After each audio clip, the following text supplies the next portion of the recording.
This episode of the Boss Rush Podcast is brought to you by, well, you.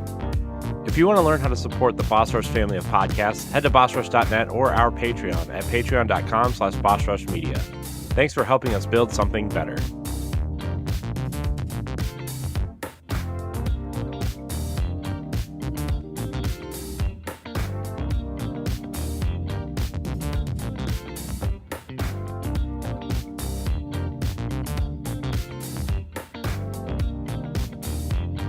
Hello, everybody. Welcome back to the Boss Rush Podcast, a great place to play games and be better. I'm one of your hosts, Corey Deering, and alongside me, back from his 2-week vacation there, is none other than the PC muscle race himself, LeRon Dawkins. What's poppin'? Hi, LeRon. It's good to see you. Corey, it's good to see you. We matched. We texted before the show, actually. Oh, yeah. We had to coordinate the outfits. Wonder Twins, buddy. Wonder Twins. Yeah. Best friends. So no Stephanie tonight, but we have a trio of guests that are varying degrees of importance and fan favorites, we'll say. First off, we have the man, the myth, the legend, Matthew Kiel. Hello. Hi, Matt. How are you? Hi. Doing well. Yourself? Great. How's dad life? Exhausting, but awesome. Yeah. Been there. Still there. Yeah. My daughter's actually singing to my wife right now. I can hear her through my headphones. So Awesome. It's a thing. Sorry, Matt, you didn't get top billing this episode. I don't deserve it. I never deserve it. I know, but sometimes we have to because you're the only one that's not here all the time. Also joining us, fan favorite, I'll say. From GameRant, Mr. Graysun Morales. Hello, sir. Hello. Happy to be here. And thank you for taking me out of my Tears of the Kingdom hell, I guess you would say, because I've just been editing and writing a lot of Zelda guides the past 2 weeks. So it's been crazy. How's that going? It's been fun. It's been I get to write Zelda guides for work, so I can't really complain, but I'm excited to talk about Tears of the Kingdom because I haven't really gotten a chance to speak out loud about it to other Zelda people. I've only been able to tweet about it, and then that's pretty much it. So I'm excited to talk about it today. I feel like every show I've been on the last 2 weeks, I have all we've talked about is Zelda, including the Destiny podcast that I host. We've literally because until today there's been zero Destiny news or anything really happening, right? Mm-hmm. So we're just hey, Zelda came out, we should talk about that, and so we did. We definitely lost a few listeners the last couple of weeks. It's fine. It's fine. It's all good. It's Zelda They'll be time. back. Yeah. Speaking of Zelda time, everybody, we have a very special guest from Zelda Universe. Very, very glad to welcome Jess Rappaport to the show. Hello. Hi there. Really happy to be here. Yeah, this is exciting. You were, after PAX, actually, a few Boss Rush members requested that you come on, so I reached out, and you are gracing us with your presence. Why don't you, for people who don't know who you are, tell people who you are, what you do, why Zelda Universe is so cool.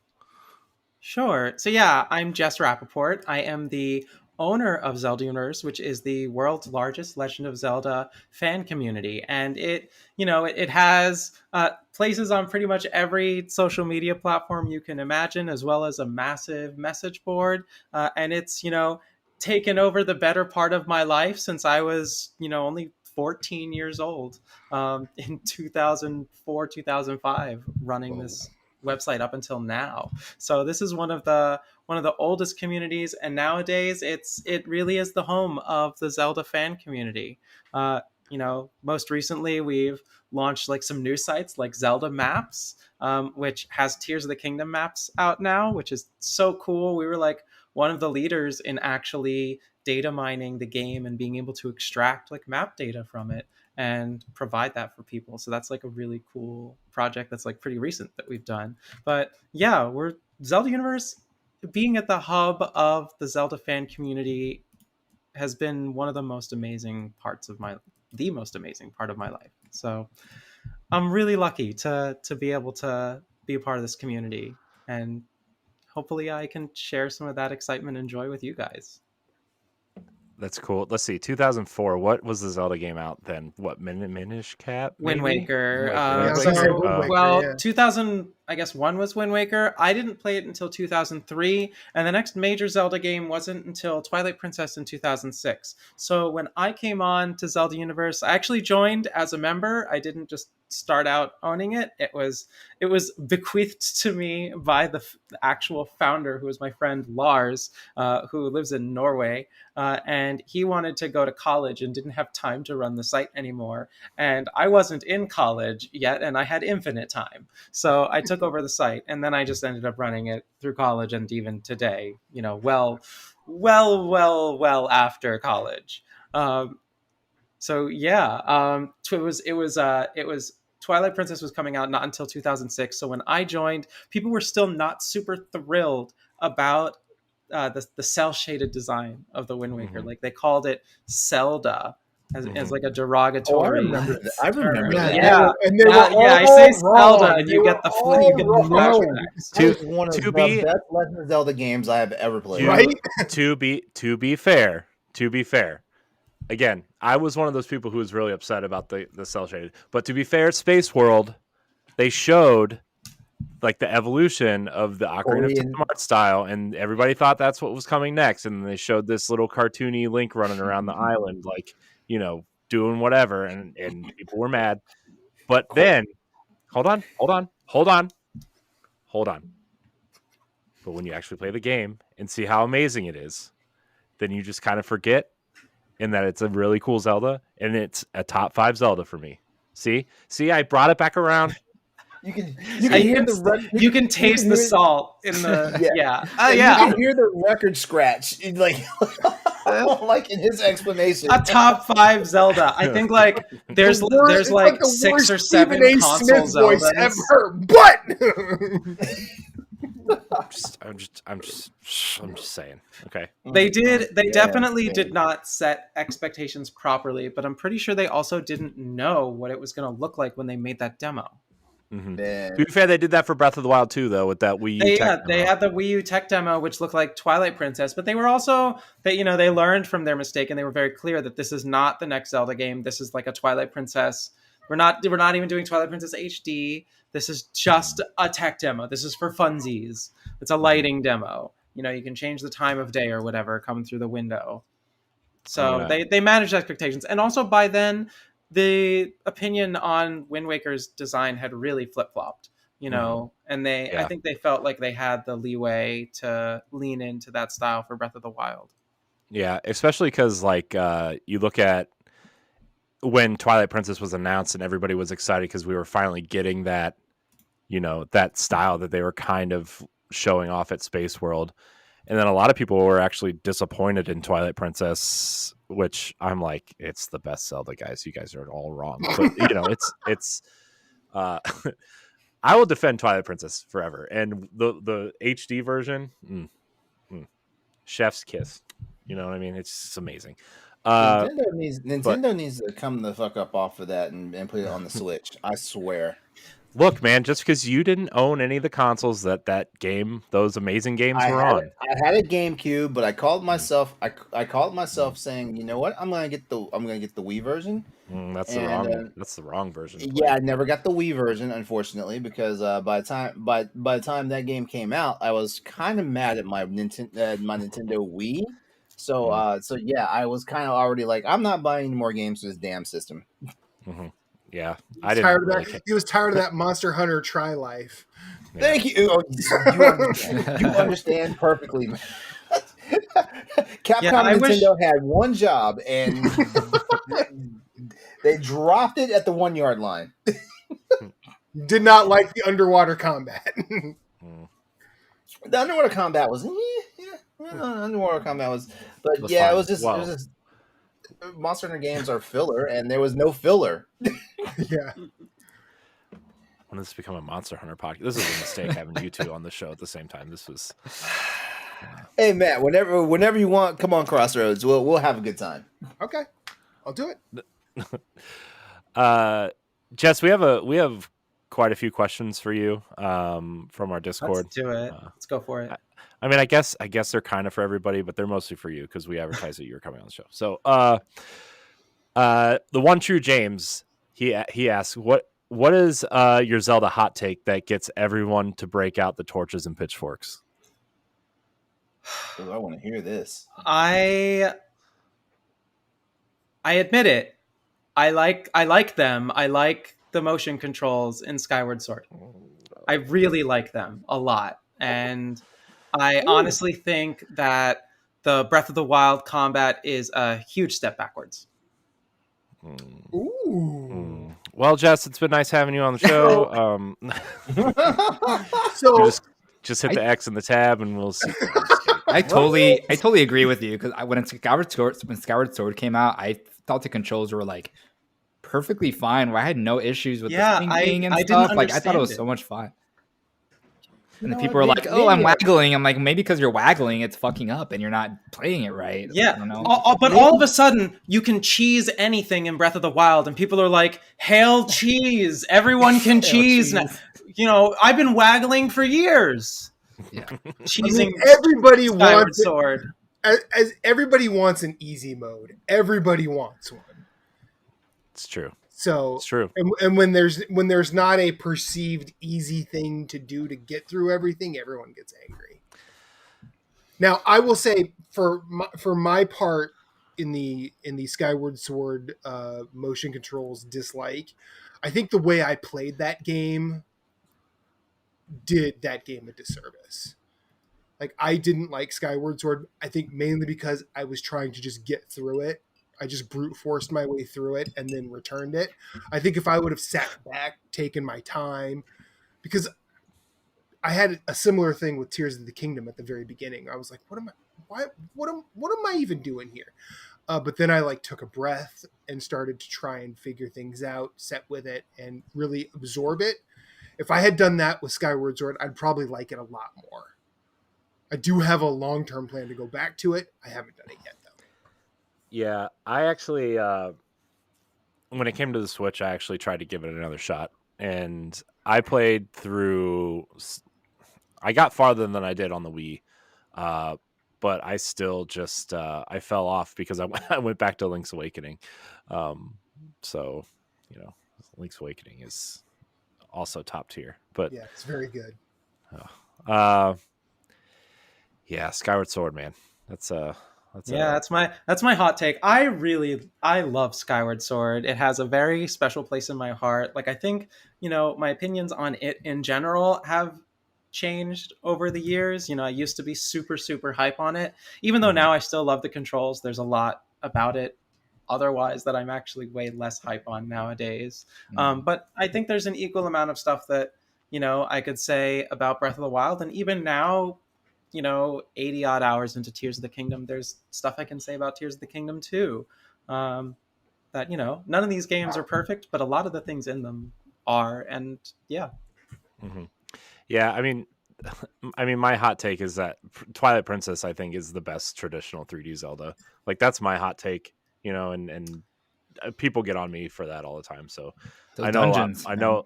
So I know good. It's got the dungeons, and it really, you know, I think like Skyward Sword's got Ancient Cistern, which is definitely like great, but Twilight Princess, it's just hit after hit after hit. You've got the Snow Peak is it Ruins? No Is Point? it Ruins? Snow Peak Point, I think. Snow I don't Peak know. Mansion? The mansion. Something. The point is the mansion. That's like the best. Yeah, I love that with Blizzaga as the boss. The soup. Then you get to snowboard down the hill. Yeah. So cool. Yeah. So even the water temple is like not that. I remember it being difficult, but it wasn't like frustrating. It was just like I don't know. It was cool. Yeah. So yeah, none of the temples in Twilight Princess are frustrating that I yeah, it's more the filler, and I know a lot of people kind of bag on the beginning of the game, for once you taking get too past long. once you get past it though, it's like Meanwhile, Tears of the Kingdom returning in full Zelda form with the 2-hour like mandatory intro sequence. People eating it up, loving the 2-hour like greatest intro of all time. Yeah, It's a full on Twilight Princess level intro. yeah, it totally is. It totally is. So everybody who likes Tears of the Kingdom, find yourself a GameCube or a Wii U and play Twilight Princess, and you'll be happy. That's true, actually. I actually do think people who like Tears of the Kingdom would really love Twilight Princess. Yeah, it has that same like aesthetic too, like with the green swirly stuff, and Yeah, very technological. Like, yeah.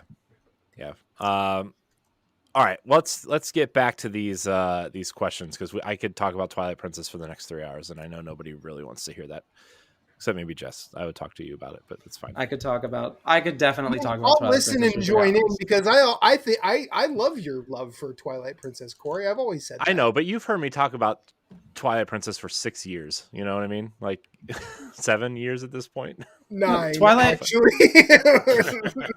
Twilight Princess was the game that I played after the Wind Waker, which makes it my second favorite. Mm-hmm. Yeah, so good. MH Norris, she has 3 questions actually. She says, "What was your first Zelda game?" So what? Wind Waker? We can go one at a time. Okay. Oh, Wind Waker. No, Wind Waker wasn't my first Zelda game, but it was the first one I ever beat. My very first Zelda game was actually Link's Awakening on the Game Boy, like the original Game Boy. yeah. That was mine too. That I got when a kid at summer camp wanted to listen to my CD collection for the day because this was the late 90s. So that's what you did when you wanted to hear music is you had to get a CDs or a cassette tapes. Anyways, please stop explaining old technology to our listeners because I'm going to feel really old soon. Do you want to talk about vinyl? And in the past they had these rectangles that you plugged them in over this like the USB used to be rectangular. Anyways, but now I actually lost my train of thought. But this kid at summer camp said that he would give me either Pokemon Red or Link's Awakening in exchange for letting him borrow my CD collection for the day. And obviously I'm like, yeah, free game. I'm going to take the game. I already had Pokemon Red, so I took Link's Awakening and I proceeded to not beat it for like 10 years because I'm horrendously bad at 2D Zelda games. That's my secret shame is that I'm really bad at them. I didn't beat Link's Awakening until like 2010. So, but fair. I do love it. If it makes you feel better, I'm on the last dungeon on the Switch version of Link's Awakening. I just stopped playing it because the guide I was using was like pretty broken. So Graysun said he was going to write me one. And I'm still waiting for his. Tears of the Kingdom came out, so I had to be pushed aside. I know. I'm sorry. I'm the complete opposite. Like 2D Zelda is my jam. Like I have the hardest time with like the I call it the new style of Zelda. Even that new style has been around since when did Nintendo 64 come out? Ocarina. Yeah, 1998 is Yeah, I'm one of those. I'm one of those. I will die on that hill. Like Ocarina of Time and its ilk. That's all a bad dream. We're gonna wake up. You refuse to wake up from apparently. That's my other hot take. But also, I had a terrible experience with Ocarina of Time, so maybe we'll talk about that later. Yeah, Ocarina of Time not in my top 5. Honestly. Yes, thank you. Oh, yeah. Most overrated Zelda, I'll say it. It's in my top 5 most hated Nintendo games. It's in my top 5 games with a legacy. What was your first Zelda game, LeRon? My first Zelda? The original Legend of Zelda. OG. Okay. Yeah. No, I'm old. Like I had Nintendo NES. Nintendo I feel like if you grew up with that first generation of Zeldas, then your GOAT is A Link to the Past, and then it kind of stopped there. Yeah. Hell yes. It's the Mario 3, Mario World, Mario 64 debate, right? Like that's No. I love Mario 64. I love it. No, I love it. I'm saying like But if then- you were an NES person, Mario 3 is your favorite. If you're a Super Nintendo person, Mario Oh, World's yeah. your favorite. And then if Did you- you're an N64 person, so sorry, Jess. Did go you ahead. play A Link Between Worlds? Yes. Yeah. As a Oh, matter of yeah. fact, that's the only reason why my 3DS is still plugged up on a charger. It was literally that- made for you. Like you're Well, that and the Samus you're the Returns. target demo. Yeah. Yep. Graysun, did you say what your first Zelda was? I think I know we had a Nintendo 64, so I definitely played a little bit of Ocarina of Time back then, but I don't think I finished it as a kid. But Link's Awakening was the one that was my game. I had on my Game Boy as well. I don't remember if I finished it either. Like I don't think I finished it until the Switch remake came out actually, which I loved, like absolutely adored. But yeah, that game has like a special place in my heart. Going back to Ocarina of Time is very, very difficult. Or like I've tried going back to it when it came out on the Wii and stuff, and I just never finished it. Like it's super obtuse, like you really have to use a walkthrough to get through that game, and it just doesn't feel that good. And it's definitely like not in my top 5, like some of you said, which is probably like a hot take, but it's just there's so many just good Zelda games that I would rather play before that one. But Link's Awakening is like probably that first really deep Zelda experience for me. Yeah. Link's Awakening is the Game Boy version is one of 2 Game Boy games I have complete in box that I will never get rid of. So, nice. Matt, did you say your first Zelda game? I did say it. My first Zelda was the original Legend of Zelda. I got it for my 7th birthday, and I snuck away from opening the rest of my gifts to actually play it, and I got in trouble. But that was my favorite Zelda until Breath of the Wild. Oh wow! I think 2 is underrated. I think 2 is underrated also. I think people just basically shit on 2 because like it's hard and it was also a different experience. It was a different experience than what they were used to. It was like that Castlevania, I think Simon's Quest or whatever, where it was just so much different. It was so different. Yeah. But I think that the people who say like Ocarina is the best either never played A Link to the Past, or did not, or for some reason they did not play Link to the Past, because Ocarina is just A Link to the Past in 3D, and it doesn't work, funnily enough. But yeah, the first Zelda game, the experience I had playing that was my favorite experience playing a game ever, because I took the map to school every day. My buddies and I were like, "Did you go here yet? Did you go here yet?" I marked that thing up, and when I think I saved up money to buy a second copy specifically so I could get a clean map. Because it's so interesting that the things that you like love so much about it are the things that are basically only possible pre like internet era. And like that doesn't make it like the best Zelda or anything, because I think you could have that discussion, but I think that kind of answers your question almost of why didn't people go back and play it. I think the experience of playing those games today is fundamentally different. Yeah, because the design is not. It's worse because design. It's not clean design at all. Yeah, like you don't get that sense of exploration. Like that's why a game like Breath of the Wild has to exist in today's age, because there has to be so much content that the internet can't just immediately find it all, even though we do, and then we put it in a map. But it still has stuff to discover, and that's what the internet is kind of engaging in right now, is this whole process of everyone discovering everything, and that being what makes Zelda great. And I think like A Link to the Past and the older games, they're just too well documented at this point. Like they're too known. There's no mystery to them at all. And that's definitely a shame. I don't know if it's even possible for someone to go into a game like A Link to the Past blind anymore. Like I certainly never could.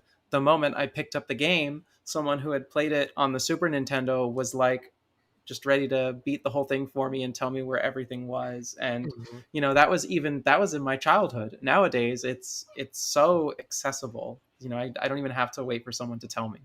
Right. Yo, just one thing real quick before we move on to the next question. Matt, remember that sense of mind blown when you restarted The Legend of Zelda after you beat it, and like all the Everything dungeons was and stuff, different. Yeah. it was different. You couldn't get out the woods, the lost woods, like, the same way. Wait a minute, what? Why? Who flipped the map upside down? Why are we doing this? And there was no resource to like go to. Like Nintendo Power did not put anything out for the second quest. Nintendo Power did not give a fuck about where you were. They're like, figure it out, bud. I remember going to Dungeon 1 and this shit's at Dungeon 4 and I was like, wait a minute. Yeah. It was in the same spot, but it was not the right dungeon. I was like, hold on. Yeah. Man, you guys are old. Yeah. Yeah. Let me tell you about arthritis. Before dungeons had names. Yeah. Before dungeons had names, yeah. When did they start getting names? That wasn't Link to the Past. When did they get names? Probably Ocarina, or maybe one of the Game Boy ones. No, Link to the Past had names. Yeah, I was gonna say. Okay. Well, I just went to like the whatever dungeon was in whatever order. Like it's crazy that I have it like it's muscle memory in my brain. Like I know where to go. Like throw that damn fish back in the damn puddle of water, and it'll give you like 20 rupees. All right, our next question is what drew you to the franchise? I mean, I don't. Go ahead. Sorry. Oh, sorry. I mean, it was really the Wind Waker was, not just the first game that I beat, but all the expressiveness that was built into the art style really just inspired me to love the series. I don't know how else to put it. Like I fell in love with how alive the world was, and that just led me to want to talk about it nonstop. Everything that was happening in the game, like I loved. There are actually so many things that were in the game that got removed in Twilight Princess that made me really upset about Twilight Princess, like the way Link's eyes will move to see like stuff that's going on nearby. Like they removed that in Twilight Princess, and it was little like expressive details like that, and in the character design, and just loving the character designs and loving the emotion that was put into the story that really got me into the series. I think that's another point, is that Wind Waker had a really good story, and it really pulled me in and got me emotionally invested. And for that reason, that's why I tend to really love Skyward Sword, is because I like the Zeldas with strong stories. That's why I like Tears of the Kingdom more than Breath of the Wild. It's because it has a stronger story. And so I think like across the board, the Zelda games with stronger stories are the ones that I rank way, way higher. And they're the ones that got me into the franchise in the first place. I definitely feel you on that one, because like the stronger the story, that's kind of like why like Link to the Past, Link's Awakening and stuff like that, just have like this resounding like place in my heart, and of course Wind Waker. Wind Waker had so much lore. Like it was funny. It was almost like it pieced together a lot of the stuff that I kind of just overlooked from Ocarina and Majora's Mask, because like I just refused to play those games. Oh man, Majora's Mask so good. Majora's Mask is really good. Was it? Yeah, it really was. I mean, to be fair, I haven't really played it in like 20 years, but it was a fun weekend. I rented it and I beat it, and then I brought it. I went and bought it and played it a little bit again, and then I just never touched it again. I liked it more than Ocarina personally. Mm-hmm. And then when was it the Wii U version or something came out where it had like a Master Quest, and you could get that on the Wii, I believe. Well, like, I didn't have Ocarina of Time had Master Quest on GameCube. Okay, maybe so. And then there was something with Majora's. I remember having it. There was a Majora's Mask 3DS re-release where apparently they changed a lot of things. I actually never finished it, but they changed a lot of things, and that made people really upset. They changed all the boss fights. maybe it was just a dual pack. There's also this like special collector's disc on GameCube that had Majora's Mask and like Ocarina of Time and stuff. That might Did it have Majora's Mask on it? Or That was it might just, be what I thought I it was had, just though. Master Because Quest. I remember playing it two there separate times on there different was platforms. two. There was the Ocarina of Time Master Quest, which came with Ocarina of Time Normal and Ocarina of Time Master Quest, and then there was the collector's disc that came in a silver, like it was the art was silver, and it came with Zelda 1, Zelda 2, Ocarina of Time, and Majora's Mask, and everybody was so That was mad because it sick. didn't. What? Everybody was so mad because it didn't come with a Link to the Past, and that's because like 6 I'm months looking later this up. they released a Link to the Past on Game Boy Advance, and they wanted you to buy the Game Boy player to play it on the GameCube. So, That's how they get you. It's called I know. capitalism, son. Am By I the way- crazy? Did I never see this? it was a I think pre-order. I got it for bonus, I think. pre-ordering Wind Waker. Mhm. No, I Yeah, thought that same was thing. the Master Quest disc. This is like rewriting history for me. No, you know what it was? It was a Nintendo Power I don't know how I mail-in got it. order exclusive. Was like one of them was a pre-order for Majora's or for Wind Waker, and one of them was a mail-in for Nintendo Power. And those were the ways that you got it, but I don't remember which one was which. Yeah, all I And- know is and- I got the Master Quest disc bundled with the Wind Waker when I bought it. It wasn't even a pre-order thing. By that point, they had just bundled the two discs together, and you got both when you bought the game. That's a lucky bundle. I think Yeah, great they bundle. could have marketed this better, saving us all of this discussion if they just called it Zelda All Stars. They could have, but they didn't. They could have. Missed opportunity. Time travel will be invented for a reason. And this is It's it. true. Yep. To go The back and buy all only the good games that that are will rare. come from it is No. Zelda All Stars. No, what the time Finally, travel we for can me? have it. The time travel for me is to go back to Toys R Us and buy like every single copy of Earthbound that was sitting in the $10 Oh bin. my god. Oh, jeez, remember that? So Yeah, I that they do remember release that. Mother. So that they eventually release Mother 3 in the U.S. Oh man, So, another Nintendo hot take: Earthbound That- overrated. Tears of Reggie. like, there's Here's a Reggie. there's so much questionable stuff in Mother 3. Like, I've There never, is no. It's anyone who's bad. even looked at it for 15 minutes. It's incredibly clear why they can never ever release it in the U.S. Like it's Nintendo knows just what would they're not- doing with that. it's not going to happen. No. Like people who think it needs to come out in the U.S. have not looked at the content in the game. Did you see it? Did you see the tweet that Reggie sent out on Mother's Day? I did. It was literally I just love like it. this art of Mother 3. So good. Love it. Love them. I mean, they could like alter the game, I guess, but I don't think they would ever do that. I think They're not people would be gonna do that. pissed. I think people would be really mad Yeah, if they like cut things out of the game. yeah. Oh man, good times. Yeah, you'll have so many Nintendo fans going, "This Nintendo went woke. What the hell?" Yeah, gotta watch out for that woke Nintendo. Oh, God. People, don't get me So started. woke. Yeah, please don't. It's just I have to tell you something off air, Matt. Okay. Oh, all right. I mean, you guys can all hear, but it's what. All right. So, what keeps you coming back to Zelda? I mean, for me, it's. I mean, for me, it's just the Link and the characters, and every single version of Zelda keeps getting better.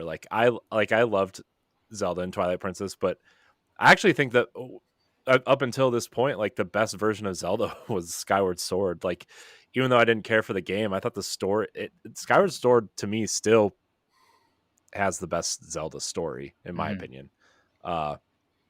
Just Link and Zelda's relationship and just how it kind of evolves, and I love. That's the reason why I would stick with Skyward Sword, is because that story is so good. Of course, I haven't beat Tears of the Kingdom yet. Could be better. Doubt it. Could be, but for me, it's just definitely. the world. I feel like it's on the level. I feel like it's getting so far. What I've experienced is that it's at least on the level. They've got the cinematography in there too, which Skyward Sword had some really great cinematography. Like Yeah, the I'm opening. hopeful. haven't completed the story yet, but if they stick the landing, boy will I be happy. If they don't, I'm going to be furious. For me, I think it's like Still out. Oh, sorry. Go ahead, Graysun. Sorry. I was gonna say, like, just in general, I think there's like no other series out there that feels so that doesn't feel as rewarding. It feels so rewarding whenever you do anything, like completing a puzzle in a dungeon, or like just hearing that iconic Zelda jingle whenever you do anything. It's like such a nice feeling, and they do such a good job of making you feel so smart whenever you're doing anything, like solving any puzzles. Like, and I can't think of any other game that does that. That just has the most inventive, genius design and that type of stuff. The dungeon designs, and like even though the temples and Tears of the Kingdom aren't like the traditional dungeons, I think they still do a good job of making you feel just really satisfied whenever you figure something out. And just like the way they just give you everything you need without telling you what to do, sort of, and just like, here, we're not going to tell you what to do, but we're going to give you what you need, and you can kind of figure out your own way. It's just like such a genius design, and I think that's what really draws me. Like every time you just start a dungeon, you're just like, all right, I'm in this. Like, I can't wait to solve it and get out and get that heart container and fight a really cool boss. You know, it's just like, just feels so rewarding. And I think the story stuff kind of comes second to me, whereas I'm not really so focused on it. But I really hope that Tears of the Kingdom story delivers, because so far I haven't really seen that many cutscenes, like the memories. But I think it's going to be good from what I've heard. So I'm excited to see like where it keeps going. But yeah, it's more like most of the puzzles for me and stuff like that. Yeah, I kind of like, especially in Tears of the Kingdom, my initial thought was like, I'm gonna beeline the story, and then just do all the exploring after. But then I just keep getting sidetracked, and then I'm just like, I'm getting lost. But I actually like, and we could talk about this when we talk about Tears of the Kingdom, but I actually think Tears of the Kingdom feels more like a traditional Zelda than Breath of the Wild ever did in a lot of ways. Especially with like actually giving you some sort of like direction to go, right? I feel like one of the things in Breath of the Wild, still an amazing game, I just feel like initially I felt like I didn't really know where to go or how to progress through the game, and Tears of the Kingdom does a lot better job of doing that, giving you like the, go check out the phenomenon, and then more recommendations, I guess. Yes. Thank you, Graysun. Yeah. LeRon, Matt, you gotta answer for this. I think what it keeps me coming back to the series, that's the question we're on, correct? Yeah. Okay. What keeps me coming back to the series has definitely changed over time. I think for the longest time I was chasing that Zelda 1 experience. I would slowly realize that the games ended up not being that. So eventually I would try and hang my hat on something else. And I think I said this on our podcast that we had at the time, Corey, that I was not excited for Breath of the Wild. Like at that point, I was pretty sure my relationship with Zelda was done. And then I believe I heard Austin Walker talk about it, I think he was at Waypoint at that point in time. And I was, by what he said, I'm like, okay, I can't not check this game out. And then when I realized that Breath of the Wild gave me that first like Zelda 1 experience since Zelda 1, like I didn't have a lot of people in my life at the time that were playing it, because most of the people that I played games with or talked with thought Nintendo was a dumb idea anymore. Well, I mean, especially during the Wii U era, or even towards the end of the Wii into the Wii U era, I think a lot of people were like that. I mean, sure, no, 100%. And but I then, think, like, sorry, all of those people have played Breath of the Wild and think it's like one of the best games ever now. And what brought me to Tears of the Kingdom was specifically more of that. And I think that in some ways it builds very well on Breath of the Wild. In some ways it does not. But I've also played it for 60 hours. I've beat one of the major bosses and found exactly one story cutscene. That's mainly because anytime I decide to go anywhere, I end up taking a left or a right and ending way off track. And it's like that Tom Waits song, Get Lost. Like, why don't we go and get lost? Like, that's why I'm playing Tears of the Kingdom. I want to go somewhere and just get lost and see what kind of shenanigans I can get into, see if I can get past that Lionel without making it mad, things like that. Impossible. Yeah, no, they get real mad real fast. They're like Rajang with dexterity. It's crazy.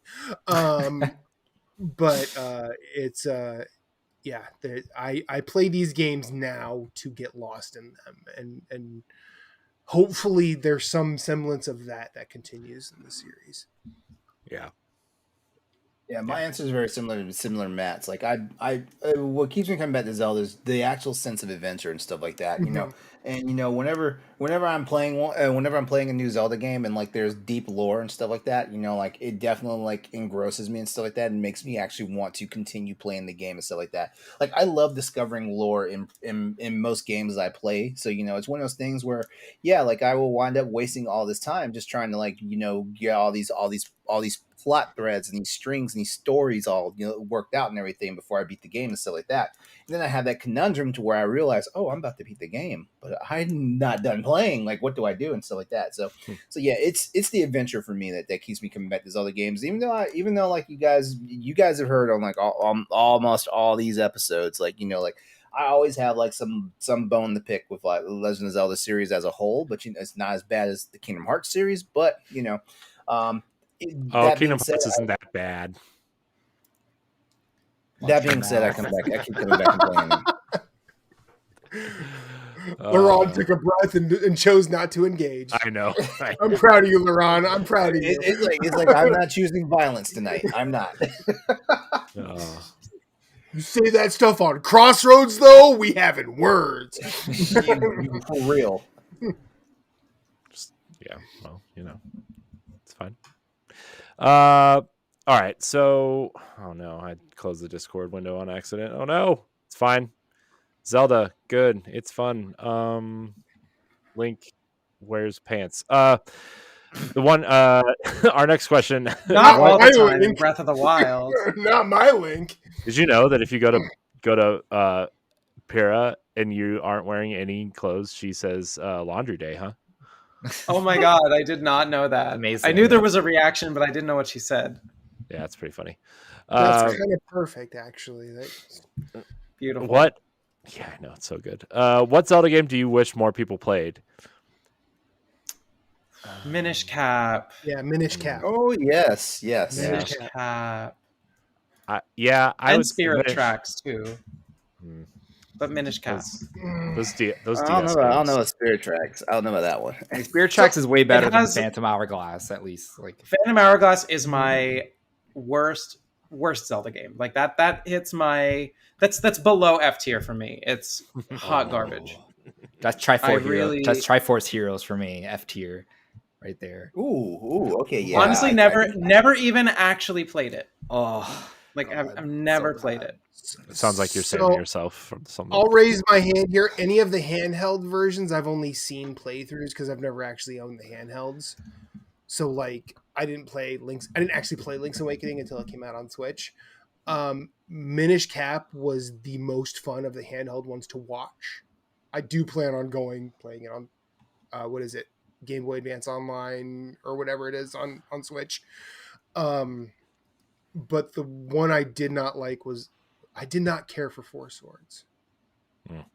Four Swords is impossible to like actually play. You have to have I guess, is it out on Nintendo Switch Online now? I have no idea. I don't I've think only so. seen- No, I I've don't know only how seen you would it. play. Yeah, it's not. I've only It's seen not. it. So So They put a yeah, version like, out on the DSiWare. I think you can play by yourself. I don't remember. Yeah, there was a Four Swords like anniversary edition on the 3DS as well. Mhm. Like you needed to have other people like with a special link cable or like with a copy Yeah. of the game. Like you had to have multiple. It was just impossible. No one had the game. It's impossible to play. I never even had the opportunity when I had like the original Four Swords with A Link to the Past on Game Boy. Nobody else had the game. There was no way to play Four Swords. Yeah, those multiplayer Zelda games can just they can go away. That is true. Like, tried. Nintendo made it really hard to play. To want to play those games. Yeah, my I really wanted to. It had a Wind Waker art style, and I was obsessed. Mhm. Mm-hmm. yeah, my speaking of Wind Waker, that would be my pick just because it's stuck on 2 consoles that nobody bought, and I really think that game deserves to be played. Yeah. You know, I mean, like, look, people like the GameCube now, but it only sold like 20 million units, right? And you know, we all love Zelda, but like Zelda wasn't exactly a hot ticket item. You know, I think I think Metroid Prime sold more copies than Wind Waker did at the time. Mhm. So, which is saying something because Metroid doesn't Did sell it? anything. Yeah, That's crazy. at the time, I don't know if that's true anymore, but that was I remember that was a big deal. But also, like, I think a lot of people were going into Metroid Prime thinking it was going to be Nintendo's version of Halo, and to an extent, it was, but it wasn't. So, right. especially Also, I think we underestimate the impact it had secondhand, mm-hmm. the Yeah, secondary market. mm-hmm. Yeah, and then the Wii U version's actually, oh my gosh, that version is amazing. It's so. I also beautiful. imagine that they outperformed the GameCube releases because, Mhm. or at least the Wind Waker might have, because I do feel like there was a strong negative reception to the Wind Waker when it first released that Mhm. maybe affected Yeah. things. Mm-hmm. For sure. Yeah. Also, could you imagine Wind Waker on that OLED screen? Oh, Oof. Yeah. crispy. Yo, okay, Do so we I got even the. wanna- Do we even want to talk about the CDI Zelda games? No. Oh, those- They Lord. need to be re-released. This One, is go on. this is not an Anniversary. issue. This is not an issue of just wanting Zelda. This is video games preservation. This is the most important issues of our times. We must have It's the historic. CDI games. Excuse me, Look. princess. Yeah. Jess speaks the truth. Let's just And put a pin in it. but I have a feeling that that's a hotter take than the one you mentioned before. I have a feeling that there are people out there that'll be like, Hands nope, we don't need that. Oh, come on. They can look. Wholeheartedly, we don't- honestly, I agree with you. They should be released specifically for preservation purposes. But I could see a whole bunch of people being mad about that. If we don't have the worst video games in history easily accessible, how will YouTube How are Let's we going- Players play them for laughs? How are they going We to need get? to have them How are for they going to get their games views? done quick. We need to have them for that. We need them. Oh my gosh, those games, man. Look, what you could do, you could package all 3 of those games with the animated TV show, release it as one package. There you go. Like, you know, I mean, it's what would you call it? Call it Zelda All Stars. Yes, No. yes. Those games should not be part of any All Stars. CDI All Stars. No, it'd be like Zelda All Stars, but question mark. at the end. Nintendo's gonna put out like a CDI virtual Nintendo- console on the Switch and just have those 2 games on there, whatever. So good. Nintendo's gonna have to go to Philips to get the license Yeah. for these. I mean, To go all the way to Philips. They're gonna be like, we went to Philips. We asked really nicely, could we have the license for the CDI games back? Here's my email with Mr. Philips is like, we don't have them anymore. yeah, we burned them. We didn't want anything to do with them. We'll pay you to take them back. That's The cursed licenses. The curse of demise is upon the licenses. oh no. Nintendo's like, we don't really want them back. Nintendo releases For some the- reason, Boss Rush podcast wanted them back. Yeah. Hey, look, So we did it. well, I We probably don't think got about consequences and actions. Consequences of actions. There's probably some change in my couch cushions that I can give Phillips for those, right? I mean, we can make it happen. Yeah. Look, all I know is there's a not insignificant portion of Zelda Universe staff members that would probably spend the entire length of this podcast having a CDI podcast. For real, yeah. I mean, that People really do. There's definitely, like, real talk. There is a huge cult following for the CDI games, and it has a huge place in meme culture.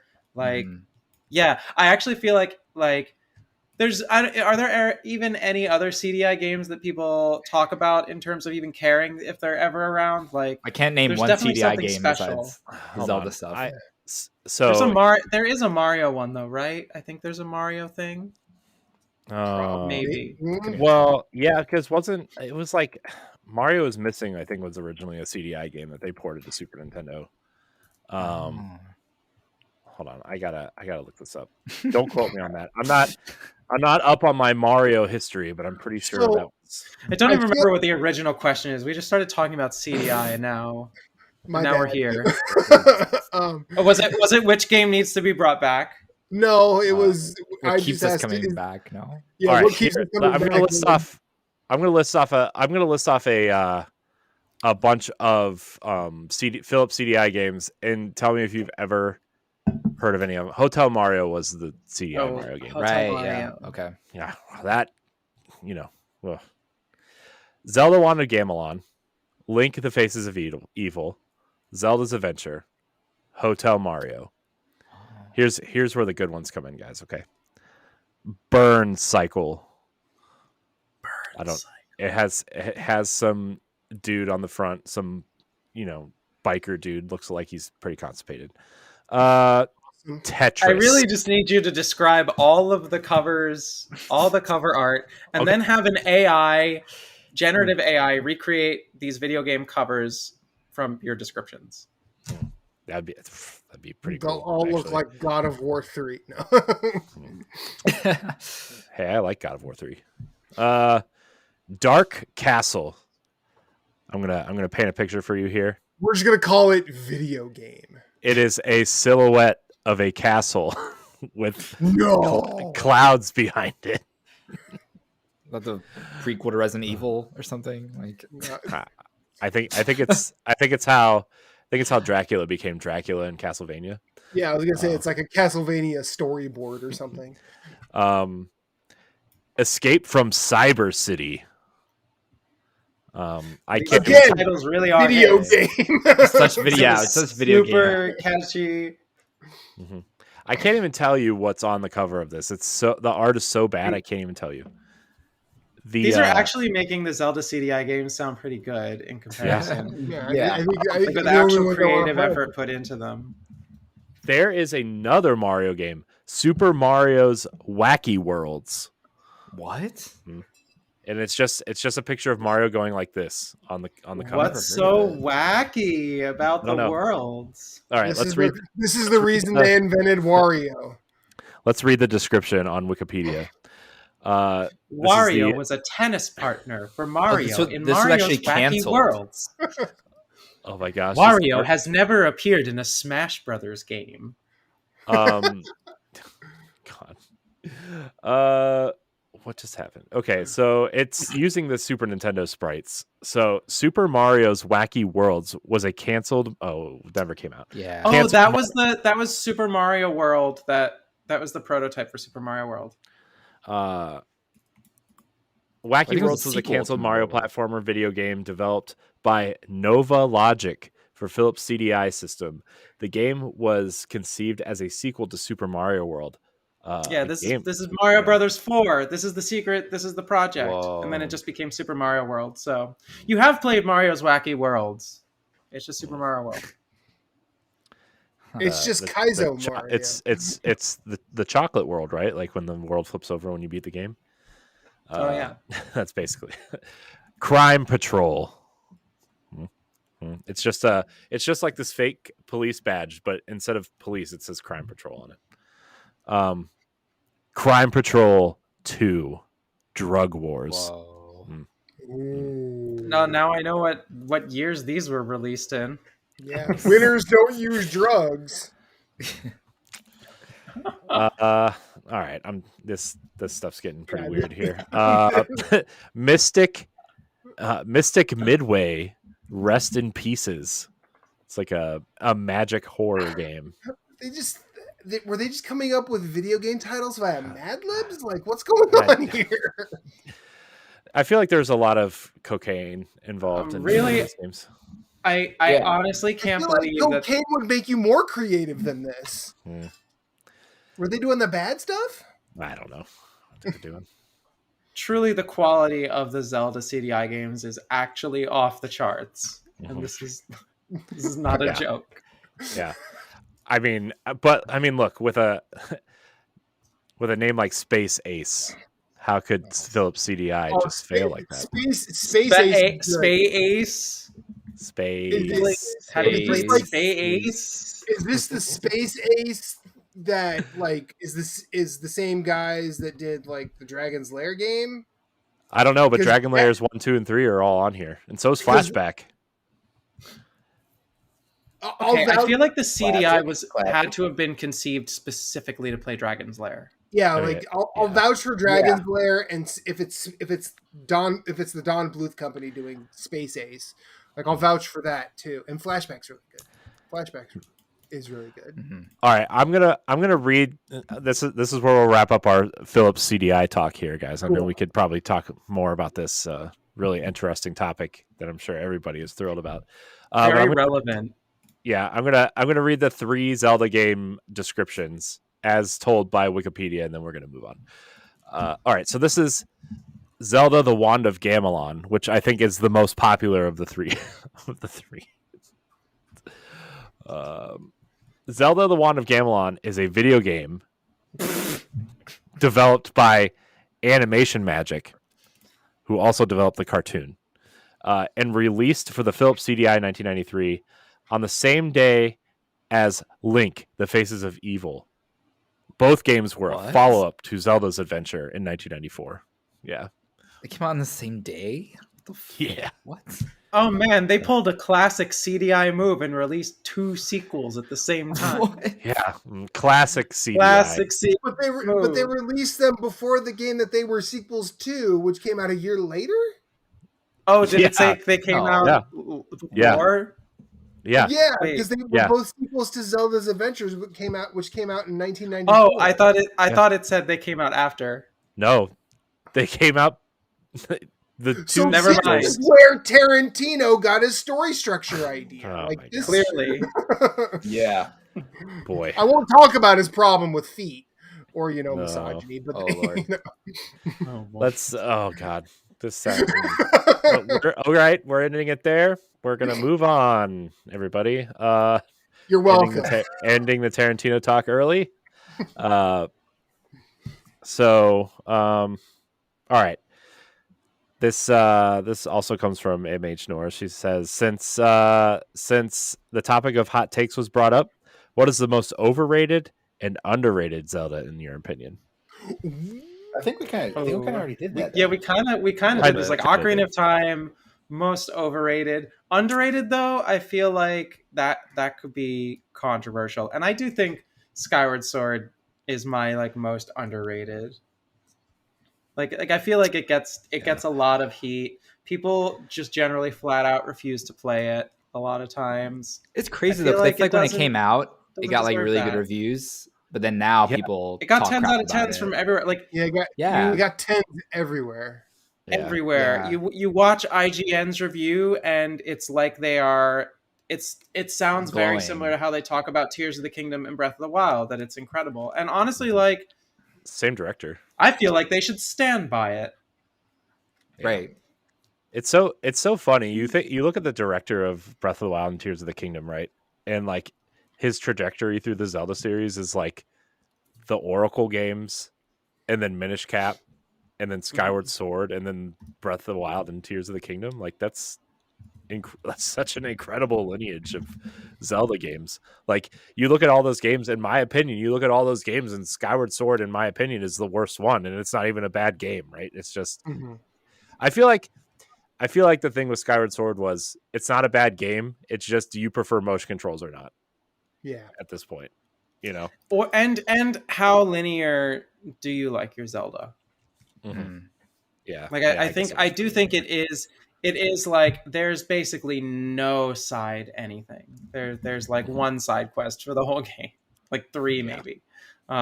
Definitely like less than 20 side quests, maybe even less than 10. So it's just all story, which means that by and large, I think you can 100% Skyward Sword faster than most other 3D Zelda games. Like it's like 25-30 hours and you're done. But maybe for that reason, people should kind of just embrace it for what it is, that it's for as lengthy as the tutorial section is, it is actually kind of a rather condensed Zelda experience. And if you want that like as streamlined as Zelda can get, like this was when they were trying to figure out, they were really struggling to figure out the formula and figure out what would become Breath of the Wild.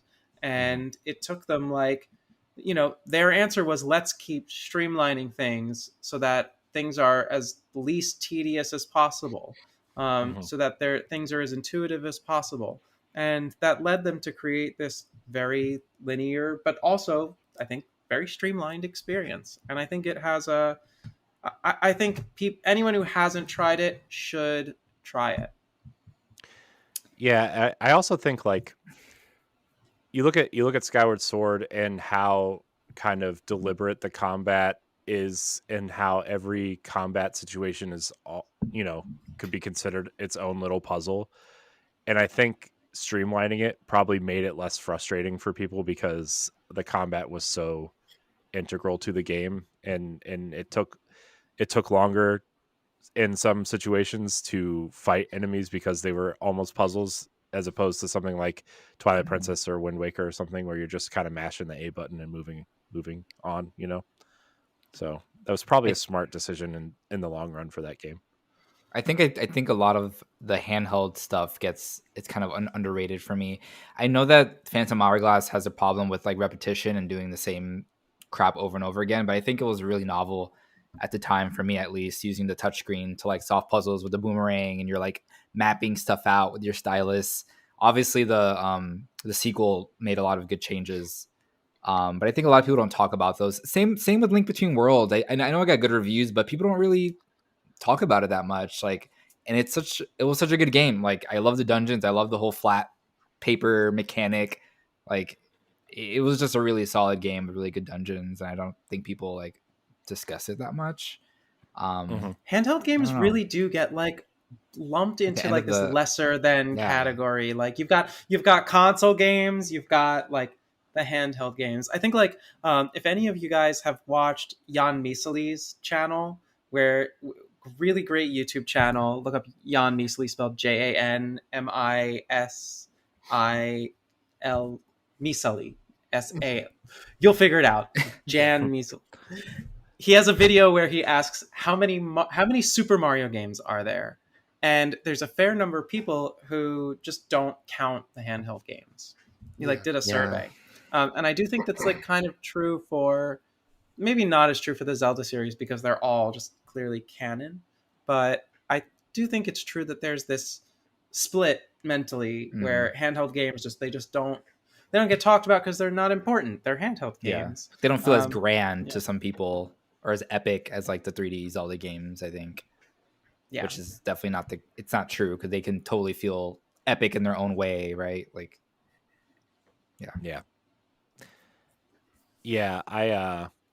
I think the handheld games are pretty underrated. I think, we've talked about Link's Awakening quite a bit on this. I think that game is pretty underrated, although I think some of the puzzles are pretty obtusely 90s, like especially like the trading puzzles are like, you got to make sure all the enemies are dead in this dungeon room to open the next door, because that's the only way you can open it, and some of the things like that. But overall, I think that game is super charming, and I'm glad that out of all the 2D games, that's the one that they remade first, I do wonder what the next step for 2D Zelda games is, though. Sometimes, just because Breath of the Wild and Tears of the Kingdom are so popular, like they're so popular, that I wonder if people are even wanting, the general audience is even wanting a 2D Zelda.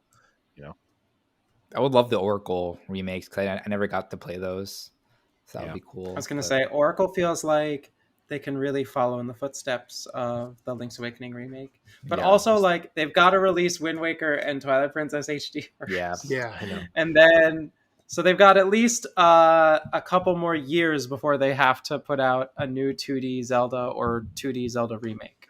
Yeah, I'm of the opinion that those games are coming next year, just because I think Nintendo is looking towards their next console at this point, but they still want to suck as much life out of the Switch before that thing comes out. They got to fill the gaps. So those games are perfect gap fillers, Yeah.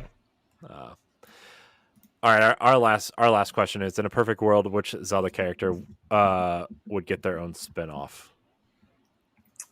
Oh, Spin-off. We need the Zelda protagonist game. That's what we need. Yeah. I really thought Zelda. I really thought Zelda we already have Zelda's Adventure, the perfect game. Yeah. You got to find his Philips CDI, Matt, and then you'll. I'm talking about a game that people will actually play because it's on a console that's widely available. Look, people of culture. Just leave me in my sewer to my studies, please. Thanks. I mean, I actually thought Zelda was going to be playable in Tears of the Kingdom for a long time. Me too, I thought you were going to be able to swap between Link and Zelda, and they would be companions. But I was wrong, sadly. Rip. Wasn't there talk of a female playable character like Linkle or whatever? Is that? Linkle's in Hyrule Warriors. Okay, that's okay. That's all right. That's where that was. All right. Yeah. I think it'd be cool to play as Ganon. Oh, sorry. Oh no, you go. No, I was gonna say I think it'll be cool to play as a villain, right? Like to play as Ganon or something as a prequel, and he's in the past, and he's sort of like maybe combating against a villain that's even bigger than him, And Link and Zelda aren't even in the picture at all. I think it'll be cool to have like a different combat style and see more of like I'm just trying to save my world, and these two a-holes keep getting in my way. Like, you guys can't be the villain, and this is my story or something like that. And he has a different combat style, or he's younger or something. I don't know if you guys have ever played Tingle's Rosy Rupee Land, but I played that via like emulation. It's actually really fun. Like I don't think I beat it or played a lot of it, but I remember it being kind of enjoyable. So it'd be cool to get like a Tingle. I know Tingle's not even relevant anymore. Like he's not in Breath of the Wild or Tears of the Kingdom, right? So like most people don't even know who he is anymore. I don't think he's in Tears of the Kingdom either. Yeah. I think he's just like a wacky character. It'd be fun to get another spin-off with him or bring him back in some way. But I think Ganon will be a great game. Like that'd be awesome. Like a handheld, maybe a top-down game or something. But yeah, Ganon would be cool. Like almost like a Anakin Skywalker arc. Yeah, that'd be cool. Okay, so here's my pitch. And I need you all to just hear me out on this. Cass accordion rhythm game with Nintendo Labo. Oh God. Sold. Labo. Bringing back Labo. Sold. I'm in. Are you gonna make two a Joy-Cons? You go like this. Like, and press the buttons to play. Make a keyboard. That is the right kind of bullshit. Yeah, let's do this. This is the bullshit. It's like. Listen, most underrated Zelda game is actually Link's crossbow training. Oh man, I would buy it. I had to write the walkthrough for that game. Oh God, you know what? I'm not touching this. This is too deep of a cut. Oh man. If you want to be a Patreon producer, head on over to patreon.com/BossRushMedia, and find out which tier is right for you.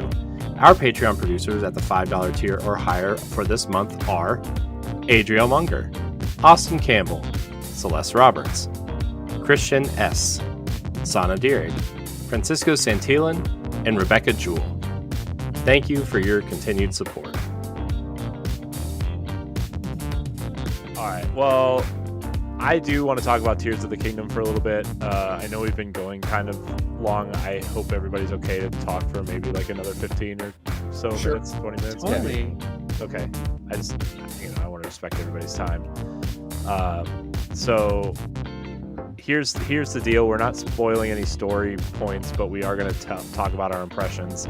Maybe not, dungeon puzzle solving or anything, but I do kind of want to talk about the dungeons a little bit, because they are, the two I've done so far are pretty good. So maybe we put like a little, or like say a warning before we're talking about dungeons. There'll be a timestamp in here for the Tears of the Kingdom kind of talk. So if you really don't want to hear it, you can kind of back out. About an hour and 10 minutes, I'll write that down. So I think enough people have kind of heard from me over the last few days. So Jess, what are your impressions? You're our esteemed guest, so you can go first. I think it makes Breath of the Wild look like a tech demo, frankly. Like, I think there were so many things about Breath of the Wild that felt like overly simplistic and basic, but you knew that they had to be that way because otherwise they'd never ship the game. So this is, their chance to finally go crazy. And I'm really happy that they had the courage to do so, because I think it would have been not necessarily easy, but I think like coming up with the truly inventive, clever ways to interact with the world based on the physics system, like coming up with more of those, I think is really difficult. And it also just goes to show, like, one of the powers, Ascend, was actually a developer cheat code.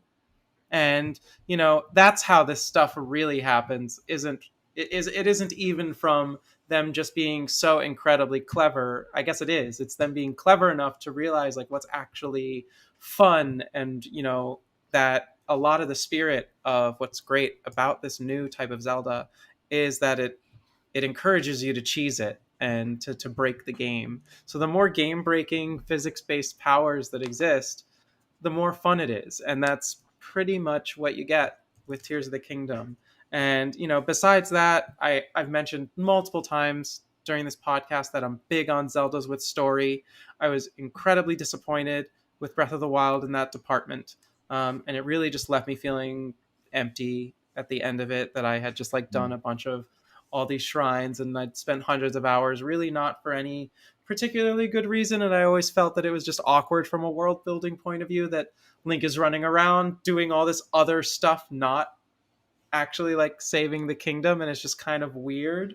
Like, I do think there is still a very strong element of that in Tears of the Kingdom. And it is kind of equally off-putting, I won't lie. Like, a lot of characters still seem to have no idea what's going on, or some characters, like, opinions about things or what they recognize in the world just completely conflict with each other, and it's very strange. It's very weird. But besides like those like minor delivery gripes, this is it. This is the one.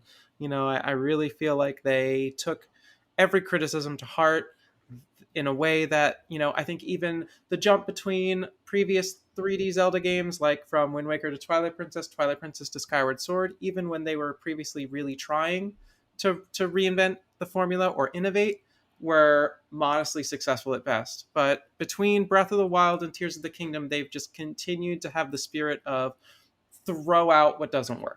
Just throw it out and start with something really fresh. So the difference between Breath of the Wild and Tears of the Kingdom is much larger than, even Twilight Princess to Skyward Sword. They're really different games, and they're different because all the rules are different. And it was really brave of them to just remove all of the rules from Breath of the Wild and replace them with new rules. What about you, Graysun? Yeah, I mean, like, when Breath of the Wild came out, right, that ended up being not only my favorite Zelda game ever, but my favorite game of all time, probably, I would say.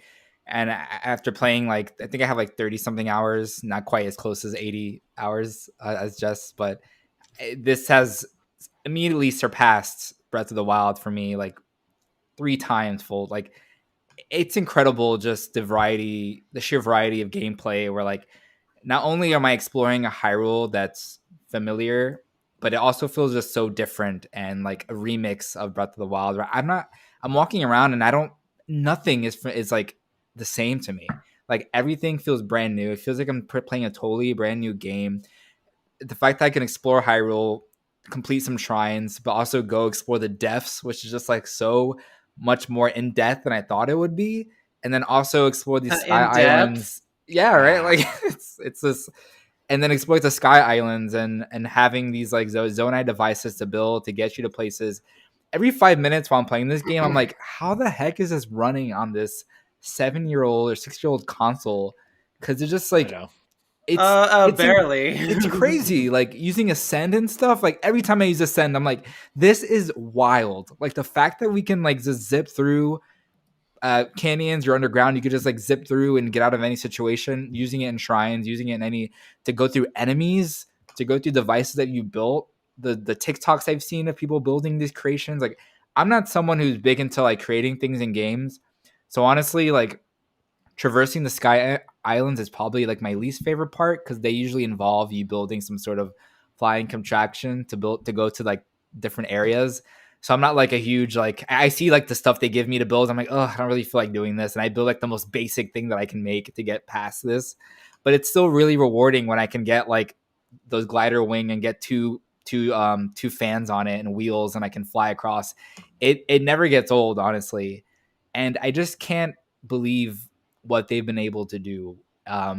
Like, the fact that people have said this feels like they thought it was DLC. Like, it's definitely not DLC. Like, this is a entirely brand new experience. And for anyone that's played Breath of the Wild and has been like hesitant on picking this up, is like, you need to play this game, because so far it's just like has surpassed my expectations. And I think I've only seen like 3 of the major memories, like the cutscenes that you get, and they've been really compelling. And Nintendo has like, this is the most cinematic like Nintendo game ever, right? Like, with the script, with the cinematography, like, it's crazy to me, and I cannot wait to see the rest of the stories. I've been way more intrigued in discovering these memories than I was in Breath of the Wild. Like Jess was saying, it did feel a little disappointing at times and a little disjointed, especially the final boss. I felt it was kind of disappointing for me in Breath of the Wild. I don't know how the ending of this game is going to end up, but I think it's going to be way better than Breath of the Wild. That's what I'm like. So this is why currently, like, I just have to say, like, the jury is still out for me, because it's the sticking the landing. And so far, you know, I have most of the story cutscenes, but just not the ending. And they're either gonna really nail this and it's gonna be incredible, or they're gonna do what they do every Zelda game and just leave it open. And I'm gonna be really sad. I'm gonna be really upset in that case. I've been split on whether I like the idea that you get the memories in different orders, based on where you go, because it kind of annoys me, where I'm like, I don't have the first memory still, but I have like 3, 8, 12. I'm like, well, I want to know like how it starts. But I think it does a good job of sort of not telling you everything that's going on. You're just getting like these little pieces, and I'm like, okay, if I'm trying to figuring it out myself. And they did a clever job also of making sure that, or not making sure, but positioning the memories so that you get them in a roughly chronological order. Mm-hmm. Like, it's way harder to get like the later scene memories. They're just more difficult to access parts of the map. Like more difficult areas, like I guess you would say. Yeah, like areas that are not along the main regular story beat paths. Like you're either at that point you're probably actively seeking them out. Because you're not going to like accidentally come across like the very last one or something. Like, you won't. Yeah. There's not much else to say. Like, every time I sit down to play, I just want to keep playing, right? Like, and like, I just get distracted so easily. Like what Matthew was saying, like I go towards a glyph, or I go towards a shrine, or I go towards this quest point, but I always end up going somewhere else. Like, I find a sky tower, or I find a Korok seed, or I find another side quest, or I find a hole to go into the depths. I'm like, I gotta check this out to see if I can unlock one of the waypoints down there, and then you end up somewhere else, and it's just like blows my mind. And then that's not even talking about the dungeons themselves, and it's crazy. Like, I plan on spending, like, I think I only spent like maybe 80 hours in Breath of the Wild, and I got like every shrine. This game is like, I want to do everything, man. Like, I want to do every single thing. I don't know about the Koroks, but I want to do every shrine and like most side quests. I think people want to do. I think people want to do things to the Koroks, like crucify. Oh yeah, they want to do things to them and not actually save them. The Korok missions. torture is one of the darkest, funny things that I've seen in a while. It's so funny. It showed up on my YouTube feed, and I thought it was like just a really weird one-off thing where I'm like, what am I look like? It's an actual crucifixion? Like, this is just this one weird video, right? No, and it was a whole trend, and it still is. And yeah, my TikTok is full of I'm in. crucifixion videos and people like murdering, sending the Crocs with rockets to space. It's like so funny. But I actually don't love the Korok mission. So every time I see a Korok that needs every time I see a Korok that needs to defend, I haven't been doing them at all, because I'm like, I don't feel like looking for them and building stuff and figuring this out. Maybe later on. But yeah, you and I see like, I don't like building stuff either. Have you found auto build? I have not gotten it yet. No, neither have I. That's the key. That's the only thing that makes Ultra Hand tolerable. I'm so lazy. Like I'm not like super creative when it comes to stuff like that. Like, so I like that it's there, and I like watching other people make stuff. And I'm like, I'm never gonna build anything. I'm like, I'm doing the bare minimum to get past these things.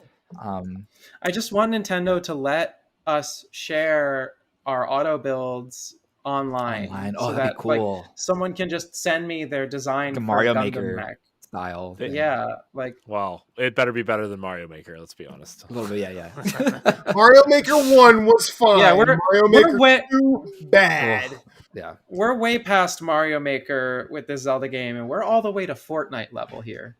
Yeah, it's true. Yeah, but I mean, they game made is a good. giant graham cracker with a flaming penis explode. I mean, I don't know where else. That's so not in Mario Maker. I mean, it could have been. I mean, we just didn't we were like seeking those levels out. You know, we didn't know we wanted it until now.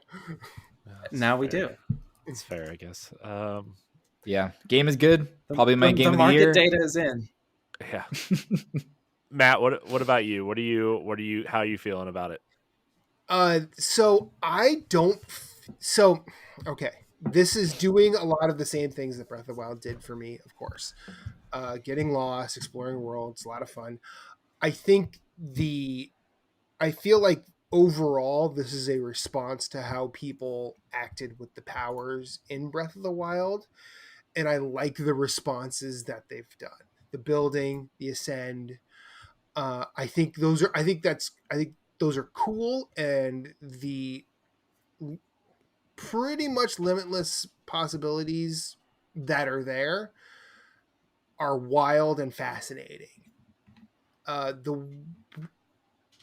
If any of you read pastemagazine.com, Grace Brenfell recently wrote a piece about how the lore is behind pixel hunting rather than trying to, like in Breath of the Wild, the lore you got was through finding places through photos. So like you go to a photo and you have to figure out where that was, and then that unlocks the memory. I feel like that's another variation on pixel hunting, but there's something more. There was something oddly tangible about that compared to going to the glyphs and looking for where the dragon tear is. Now I've only done that once, but it's enough to like, I'm like, I kind of liked the other way. So I agree with her there. I haven't been to the depths. I haven't spent near as much time in the sky as I probably should have, because frankly, the ground is so fascinating right now. But I'll get there. I think the way that Breath of the Wild hit me is stronger than how Tears. I mean, I feel like Tears of the Kingdom is building upon a very, very good thing. And likely, I mean, as of right now, it's definitely a front runner for 2023 Game of the Year for me. But I still think that I still think Breath of the Wild will end up in my top 10 games of all time. Whereas I don't think Tears of the Kingdom, as of right now, I don't think Tears of the Kingdom would supplant it. But all that said, this game is special. And just because it doesn't end up on someone's favorite games of all time list doesn't mean you shouldn't play it, because if that's only a 10 game list, there are magnitudes of games you are missing out on if you only look at those 10 games. Tears of the Kingdom is wonderful, and I do love playing it, and I will play it for a very long time. Part of me is hoping for the golden turd of Koroks at the end of it, but I don't know. I don't know. I don't know. I still got my first one. Do you want the Good one. spoiler? Wait, what?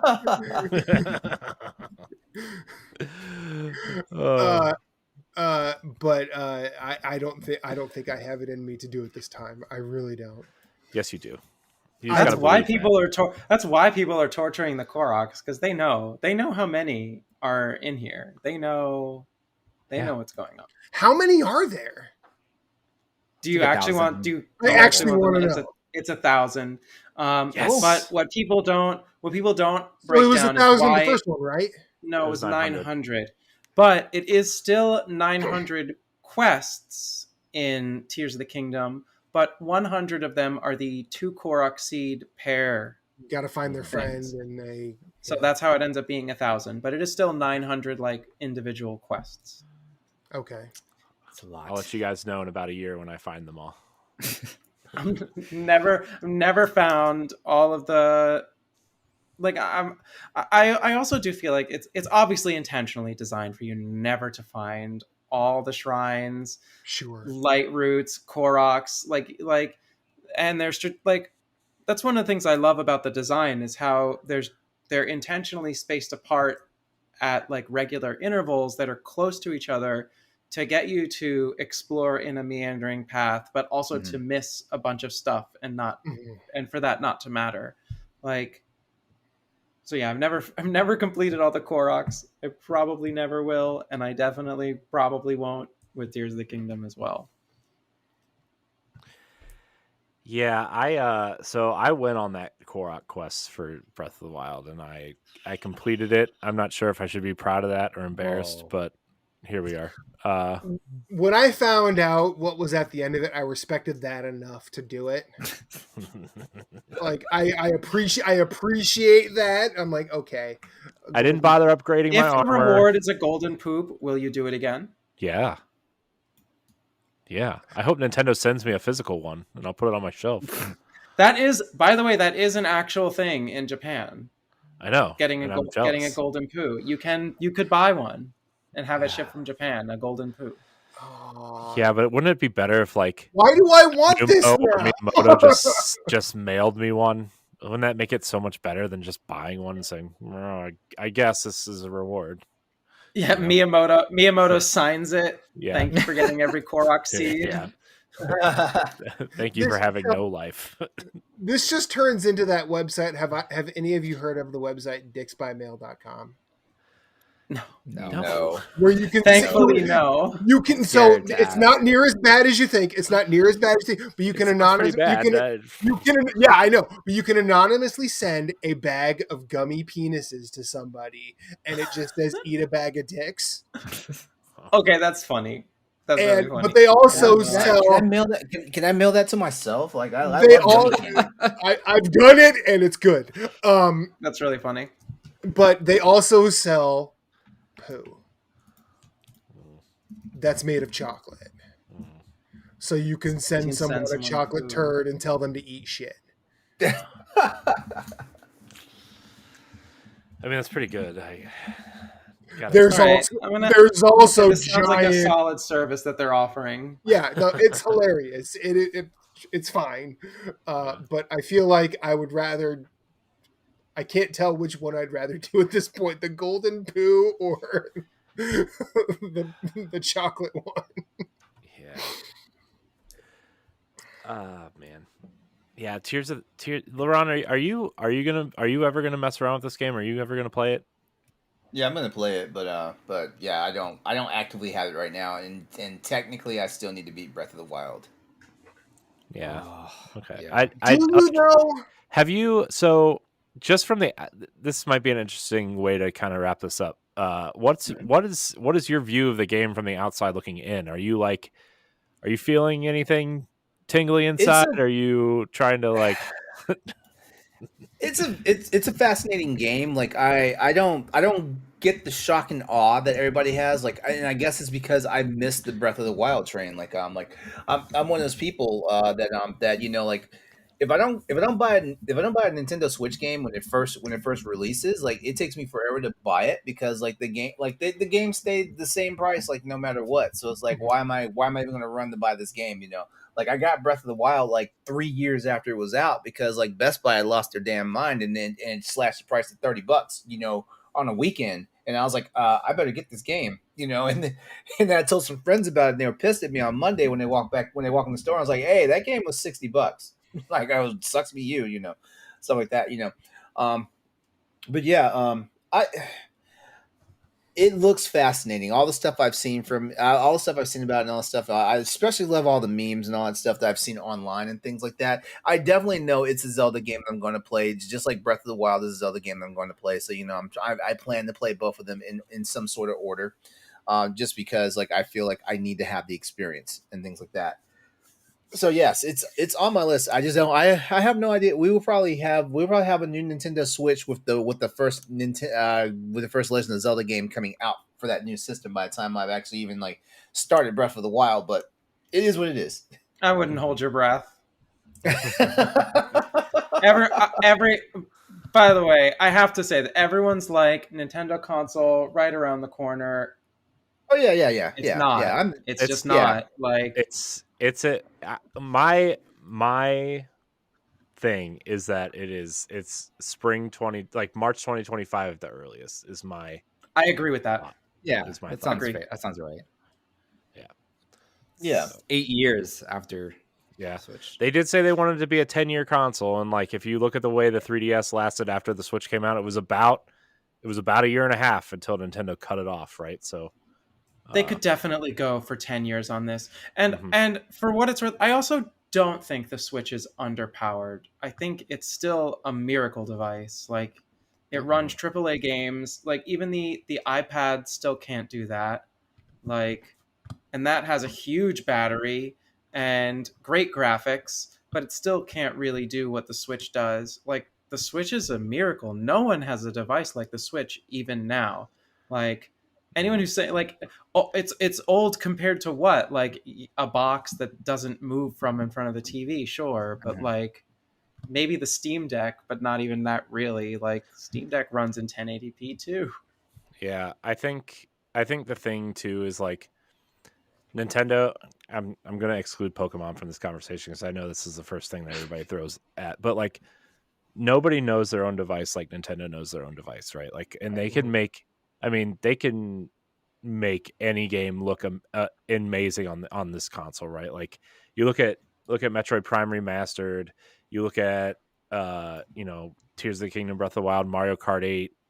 Even just Mario going back Odyssey. to Odyssey is Mario Kart 8, Yeah. like one of the most beautiful games ever, and it was for Wii U. Yeah, and like even and I know PC gamers are gonna roll their eyes, but like I played through the entirety of Doom 2016 and Wolfenstein 2 on the Switch without any problems.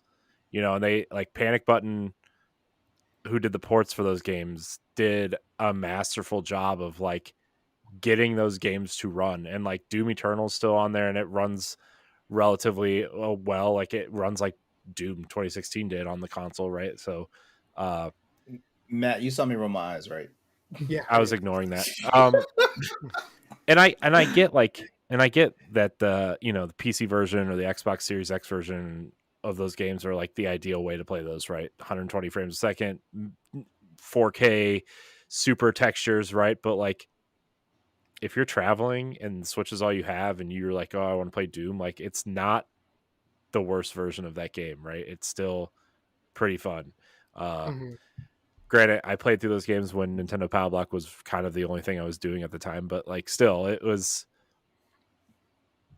those games are cool technical wonders. And The Witcher 3 also on this thing is like, yeah, you throw The Witcher 3 up on a TV, that thing's ugly, but if you want to take The Witcher 3 on the Switch portable is like I can't believe that thing is running on that console. It just can't. So, but then you get stuff like Pokemon or that it's just like, oh my gosh, what That's are you doing? Game Freak. Like I know. No one's the Game Freak hasn't known what they're doing since the 3DS. Maybe even before that, honestly.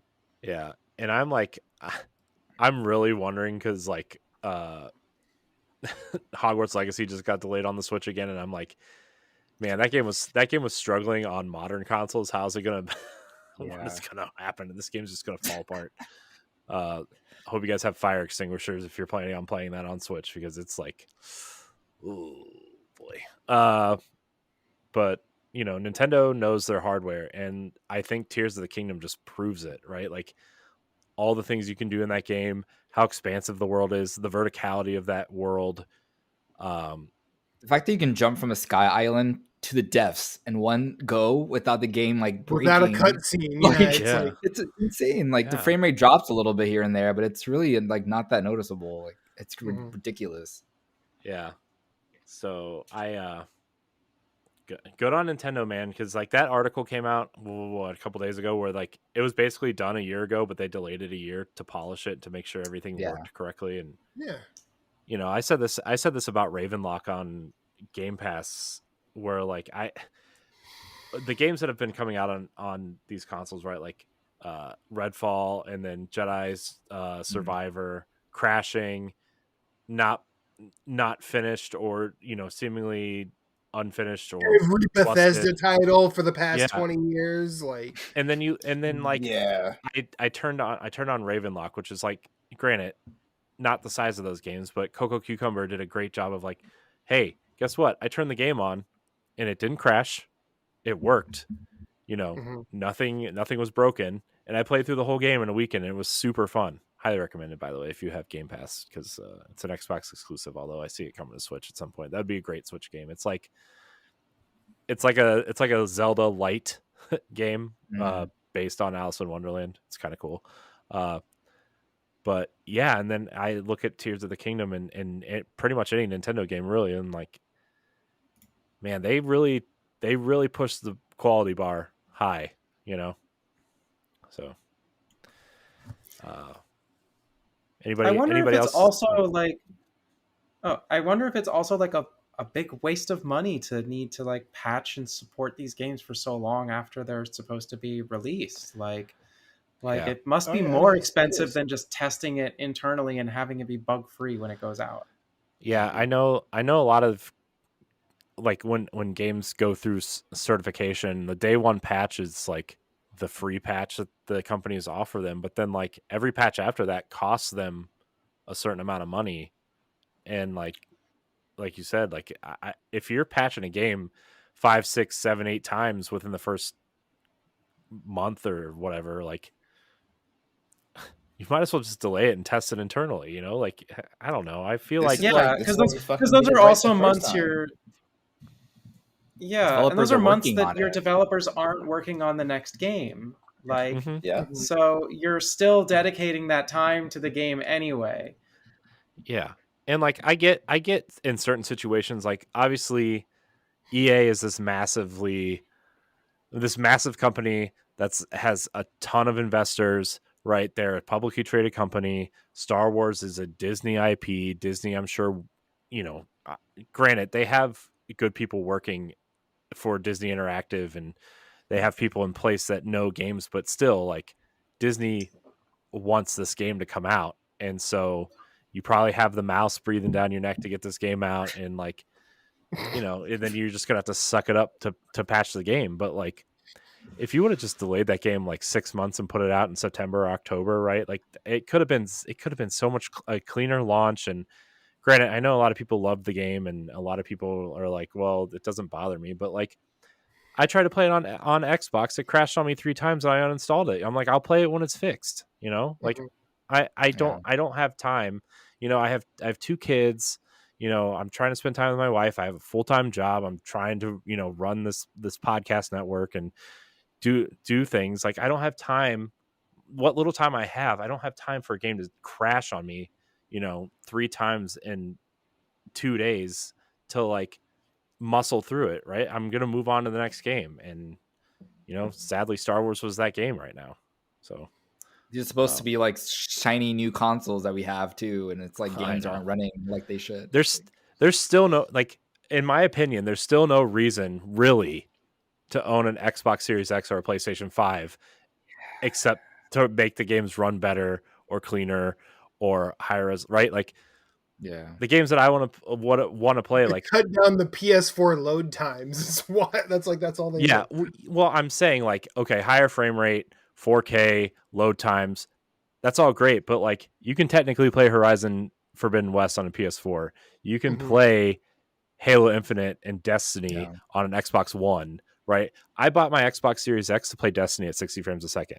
That's the only reason why I bought the console, right? And so because I'm a snob and I have to, when new shiny toys come out, I have to go buy them. And then my wife will yell at me and I'll be like, haha, look at this. It's pretty. She's like, I don't understand why you play video games. I'm like, haha, I don't care. It's fine. I love my wife. She gets it. Sometimes. Be in the room with you now. I'm just kidding. I know. Blink twice if you need Yeah, help. but behind the curtain. You feel safe at home, Help Corey. me. Help me.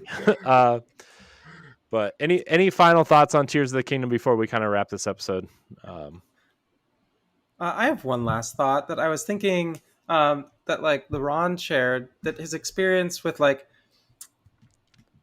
or not LeRon, sorry, Matthew, where your experience of like wanting to seek out Breath of the Wild again. And one thing that I've really noticed is that a lot of like people's interest in fandom, like that's the kind of the story of a lot of Zelda games, like Ocarina of Time, and then people wanting to recapture Ocarina of Time, but then the Zelda team does something like fresh and different, but it's the same time every time. Like people become huge fans of the original Legend of Zelda. Sure. Nintendo goes and does something different. Then people become fans of that, and then they do something different again. And I think like it's cool to see that being Zelda's kind of enduring tradition, is every single game is unique in its own way, and the one that you love the most, I think, really is the one that you played the first, because they're all these like really innovative different experiences. And Tears of the Kingdom doesn't change that at all, which is what makes it such a great and special experience, because these only happen every 6 years now. You know, they used to happen more often, and now they happen less often because they're so big. So we should enjoy it. Mm-hmm. Yeah. 100% agree. Well, I think we did it. I think we successfully navigated this episode to its end. Matt, Graysun, Jess, thank you so much for your time tonight. Jess, where can we find you on the internet? Yes, of course. Of course, you can find me at Zelda Universe, but you can also find me on my personal social media profiles at Golden Chaos, or Jess Rappaport on Twitch. And yeah, once again, I'm the owner of Zelda Universe, and I was really happy to be here. Yeah, it was really great to have you. This was a great episode. Graysun, where can we find you? Yeah, people can find me on Twitter. Pretty much is what I use the most. At Graysun Morales, just my first name and my last name. And then you can find my work over at GameRant.com. I'm the lead guides editor over there, so I have my hands deep in Tears of the Kingdom coverage right now. So if anyone needs any walkthroughs for quests or any hard shrines, we have over like 300 guides published so far since launch, and publishing a lot more. So yeah, I'm very proud of the work that we've been putting out. So if anyone needs any help, we have it there. And yeah, that's pretty much it. Matt? I've used the GameRant guides quite a bit into some of the shrines, Tears of Kingdom. So thank you, Graysun. You can find me on co-host, cohost.org/infinite-rewind. I still have my Twitter, infinite_rewind, and you can find me hosting a couple of podcasts. One is called Trivial Merit, where my friend Caroline and I make playlists to get us and hopefully you from a negative headspace to a positive one, and the other one is called Free Reeling It, where my buddy Jesse and I talk about movies. Nice. Of course, you can find me on LeRon here every Monday on the Boss Rush podcast. You can check out bossrush.net for all of our content. Check out our family of podcasts. You can get this show 1 week early and other perks on Patreon for just $1 a month. I want to thank everybody for watching and or listening. You can follow us on social media at Boss Rush Network, at Boss Rush Podcast. And thanks so much for watching. And until next time, we love you. Goodbye. So long. Peace. The Boss Rush Podcast is a product of Boss Rush Media, LLC, and is recorded from our headquarters in Akron, Ohio. This show is produced, written, and directed by me, Corey Deering. My co-hosts are Stephanie Klimov, LeRon Dawkins, and Edward Varnell. You can find Stephanie at Klimov_author on Twitter and Instagram, as well as on the EXPcast. You can find LeRon at Exodus803 on Twitter, Instagram, Twitch, and YouTube, and also on Crossroads, the video game podcast. You can find Edward at ThatRetroCode on Twitter and Instagram, as well as hosting Nintendo Pow Block.